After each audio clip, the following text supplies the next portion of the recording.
Hello, nonfiction and STEM fans. This is Kirsten Larson. I'm the author of Woodwire Wings and a True Wonder. Today, I am reviewing What's in Your Pocket, Collecting Nature's Treasures. This is by Heather L. Montgomery, and it's illustrated by Maribel Lechuga. This is an amazing book. I'm absolutely in love with it. I love the kid-friendly hook in the title, What's in Your Pocket. I don't know about you. I do most of the laundry in my house. Nobody ever takes things out of their pockets. And when my boys were really little, I was always finding rocks and seashells and twigs and all kinds of things. So the idea of kids coming home with things in their pocket is such a kid-friendly way into this book where kids can discover how real scientists work. So this is the opening spread.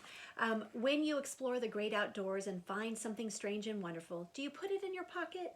Scientists collect specimens so they can observe the details of natural artifacts.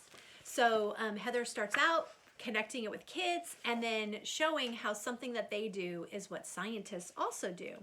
And then she starts giving us examples. So we have the example of George, who found a strange seed pod. He put it in his pocket and he forgot about it until it exploded.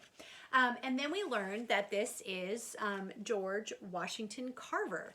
So she gives us his name, but then there's also, for older readers, there's a little sidebar that gives us a little bit more information about what George Washington Carver did. And then she gives us another example of Will, who turns out to be William Beebe, who, explored under the oceans.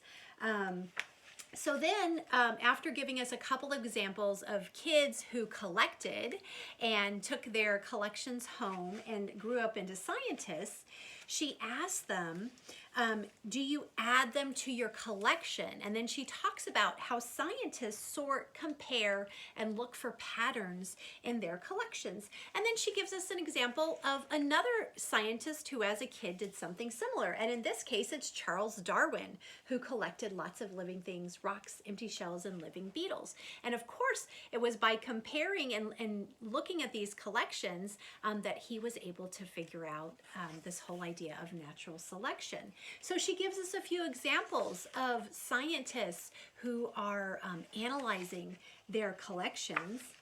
And then she asks, and I love how there's also a diversity among these scientists. I want to just stop for a minute. It's not just all white men, it's women, it's people, it's scientists of color, like Diego here, Diego Cisneros Heredia, and Mary Anning. So I love how she's got all kinds of different scientists. And then she asks the final question. It's not just do you collect, do you analyze, it's also do you make amazing discoveries. And so then she shows us people like Mary Anning who make amazing discoveries because they're so knowledgeable about everything that they're finding. And she, of course, discovered an entire extinct animal skeleton in England. So anyway, I love this book. I especially love the ending where, again, Heather links back to children. She says, throughout history, kids have found all kinds of strange and wonderful things. They've created collections, they've made discoveries, they've changed the world of science. Every discovery started with just one thing, one little thing that could fit in a pocket. What's in your pocket, right? So now the extension is for the child to go out into the world and to act like a scientist. And so then we get a little bit more information about each of the scientists mentioned. We also get Heather's personal connection to the story and how she's always been a collector of things, bones and stones. And we have her rules for collecting and how to respect nature while doing it.